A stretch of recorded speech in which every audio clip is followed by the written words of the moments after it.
Praise the Lord. எல்லாரும் எப்படி இருக்கிறீங்க? எல்லாரும் கர்த்தருக்குள் மகிழ்ச்சியா இருப்பீர்கள் என்று நான் விசுவாசிக்கிறேன்.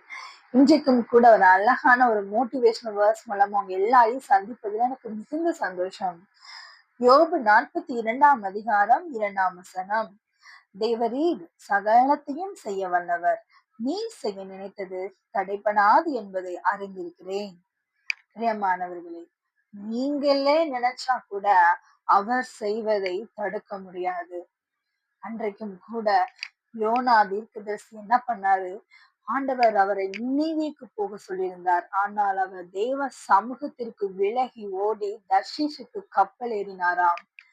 அவர் பிரயாணப்பட்டு கொண்டிருக்கிற வேளையிலே தேவன் அங்க என்ன பண்றாரு? சமுத்திரத்தில் அலைகளை கொந்தளிக்க விடுகிறார். அங்க இந்த கப்பலிலே பிரயாணம் பண்ணவர்கள் எல்லாரும் பயந்து, தேவனுடைய கோபம் இந்த கப்பலிலே பிரயாணம் பண்ணுகிறவர்கள் யார் மேலேயோ இருக்கிறது என்று சொல்லி எல்லாரும் பெயருக்கும் சீட்டு போட்டார்களாம். அந்த சீட்டு யோனாவின் பெயரிலே விழுந்தது. ஆனா யோனா என்ன பண்ணாரு தெரியுமா? கப்பலின் அடித்தட்டுல போய் படுத்து நல்லா தூங்கிட்டாரு. என்ன நடந்தாலும் பரவாயில்ல அப்படின்னு சொல்லி. எல்லாரும் யோனாட்ட போய் கேட்டு, நீ யாரு? நீ எங்க இருந்து வர? எதுக்காக கப்பல்ல பிரயாணம் பண்றன்னு கேட்கும் பொழுதுதான் அவருடைய கதைகளை சொல்லுகிறார். அப்போ இதுக்கு என்ன பண்ணணும்னு கேட்கும்போது யோனா சொல்றாரு, என்ன தூக்கி நீங்க சமுத்திரத்துல போட்டுருங்க. அப்படின்னா உங்களுக்கு என்ன ஆயிரும்? கடல் அமைதல் ஆயிரும். நீங்க பிரயாணம் பண்ணி போகலாம்னு சொல்லி. பிரியமானவர்களை, அதற்கு பிறகு தேவன் யோனாவிற்காக ஒரு மீனை ஆயத்தம் பண்ணியிருந்தாராம். மீனின் வயிற்றுக்குள்ள நிறைய ஆசிட்ஸ் எல்லாம் இருக்கும் இல்லையா? மீன் சாப்பிடுகிற உணவை அந்த ஆசிட் தான் என்ன பண்ணும்? செரிமானம் பண்ணும். ஆனா தேவன் மீனை ஆயத்தம் பண்ணினார் என்று வேதம் அதை குறிப்பாக கூறுகிறது. மீனின் வயிற்று ஆயத்தம் பண்ணினாராம்.